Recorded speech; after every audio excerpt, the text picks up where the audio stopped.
dans le prochain épisode de Demain nous appartient. Alors que Renaud décide de couvrir l'erreur de Victoire contre la vis de William, Margot n'arrive plus à passer une minute sans César. Anna, quant à elle, n'arrive pas à pardonner à Karim. Capture d'écran TF1. Attention, les paragraphes qui suivent contiennent des spoilers sur l'épisode de Demain nous appartient diffusé lundi soir sur TF1. Si vous ne voulez rien savoir, passez votre chemin. Lundi 20 mai dans Demain nous appartient. Contre la vis de William, Renaud décide de couvrir l'erreur médicale de Victoire malgré son malaise de vendredi, qui lui a valu un léger traumatisme crânien. Victoire minimise son état et pense que son malaise est dû à une simple baisse de tension. Elle s'énerve par contre beaucoup d'avoir prescrit une piqûre d'insuline à Christelle par erreur et réalise que cette dernière a eu beaucoup de chance de s'en sortir après son arrêt cardiaque. Mais pendant qu'elle discute avec Georges, Victoire est prise de vertige et accepte d'y aller doucement aujourd'hui, ce qui rassure son petit ami, que ses symptômes inquiètent beaucoup. À l'hôpital, Renaud annonce à William Donnier et à Marianne qu'il souhaite couvrir Victoire afin de protéger l'hôpital, qui risque grossit ce scandale s'ébruite. Une décision qui ne plaît pas à William qui refuse de mentir à Christelle au sujet de ce qui lui est arrivé. Il jure donc que si Renaud maintient sa version des faits, il se dessaisira du dossier. Un peu plus tard, Renaud se rend dans la chambre de Christelle et annonce à sa patiente, qui est entourée de son mari et de Dylan, et qui se souvient seulement d'avoir perdu connaissance assez longuement vendredi, qu'elle a fait une réaction aux antibiotiques que lui aurait soi-disant injecté Amanda.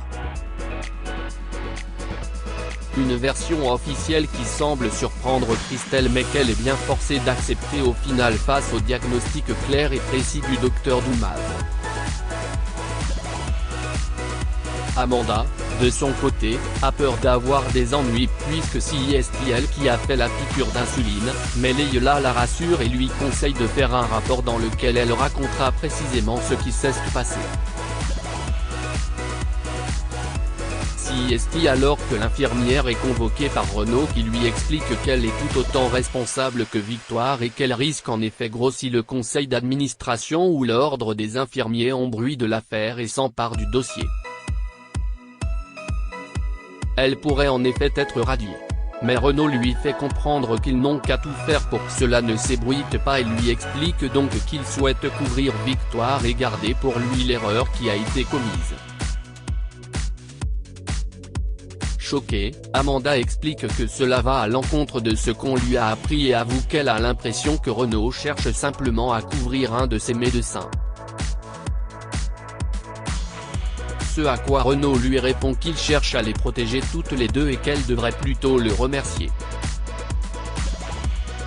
Amanda s'empresse ensuite d'annoncer à Victoire qu'elle va être tirée d'affaire et qu'elle trouve ça injuste. Victoire, qui semble toujours aller mal, est alors prise de nausées et vomit. Le docteur Donnier, qui passait par là, force le docteur Lazari à se faire examiner et lui fait passer un test après qu'elle ait confondu deux mots. Il lui montre des images et lui demande simplement de lui dire ce qu'elle voit. Au départ tout se passe bien, et puis finalement Victoire bute sur le dessin d'un aspirateur et n'arrive pas à prononcer le mot correctement. Pour Victoire, tout ça n'est cependant qu'une conséquence de sa fatigue.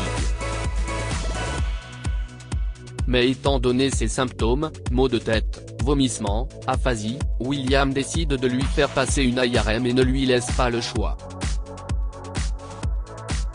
Et lorsque William retrouve Samuel pour boire un verre un peu plus tard, il lui confie qu'il pense que Victoire a une tumeur au cerveau. Margot ne passe plus une minute sans César depuis qu'elle a retrouvé César. Margot est complètement accro à son fils et refuse de passer une minute sans lui, au point même qu'elle refuse de le laisser à Chloé quelques minutes pour prendre son petit déjeuner. En la voyant complètement folle d'amour pour son fils, Chloé a l'impression de revoir Maxime bébé.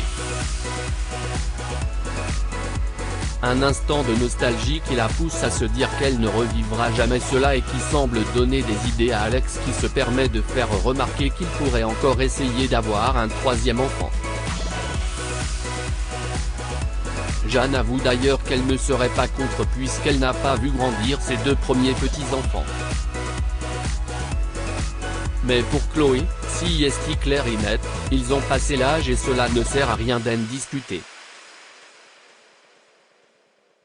Plus tard, chez les Moreno, Jessica et Margot sont censées réviser leur bac de philo mais Margot n'arrive pas à se concentrer et passe son temps à s'occuper de César, ce qui désespère un peu Jess. Alors que Margot accepte finalement de s'y mettre, Dylan débarque avec des petits pots qu'il a préparés tout spécialement pour César avec des fruits et légumes bio. Les trois ados essayent donc de lui donner son premier petit pot mais César n'a pas l'air fan des carottes et Dylan, qui consulte un site internet en parallèle, en vient à la conclusion que César n'est tout simplement pas prêt pour les petits pots. Anna n'arrive toujours pas à pardonner à Karim. Karim, de son côté, interroge à nouveau les verriers et leur demande de lui expliquer comment ils s'y sont pris pour enlever César. Ils expliquent alors qu'ils l'ont pris à Nicolas et qu'ils ont ensuite jeté la gigoteuse dans l'étang. Lorsqu'ils ont compris que l'étang avait déjà été dragué par la police, ils ont engagé un plongeur afin qu'il trouve la gigoteuse et appuie leur mise en scène afin de faire croire à la mort du bébé. Quant aux accusations contre Anna, elles sont nées assez facilement. Profitant d'un rendez-vous avec nous, leur avocate, les verriers ont placé un bout de corde dans le sac comptant les affaires de Nina et Anna est ainsi devenu le suspect numéro 1 de la police. Karim leur fait alors remarquer que Margot lui avait bien dit qu'il était des monstres et qu'il réalise aujourd'hui qu'elle avait raison. À Info 7, Fleur fait les frais de la mauvaise humeur d'Anna, qui a du mal à écrire un article. Si alors qu'un livreur arrive pour leur apporter le repas qu'elles ont commandé et provoque rapidement, sans le vouloir, l'agacement d'Anna. Lecteur soi-disant fidèle du site, il se permet en effet de faire remarquer que le site mériterait une meilleure mise en page et un meilleur habillage graphique, ce qui énerve évidemment Anna au plus haut point. Graphiste de formation, il montre son book à Fleur et leur propose ses services. Il se permet même de faire des remarques à Anna sur la présentation de l'article qu'elle est en train d'écrire, ce qui lui vaut là encore la colère de la journaliste. Mais avant de partir, il leur laisse tout de même sa carte, espérant qu'elles feront appel à ses services. Une fois Anna rentrée à l'appartement, Karim tente à nouveau d'avoir une conversation avec elle mais la jeune femme n'est pas d'humeur. Karim remet le sujet d'un bébé sur la table et Anna lui rétorque qu'à chaque fois qu'il sent qu'il va la perdre il se dit prêt à faire un bébé. Sauf qu'en vérité il ne le pense jamais.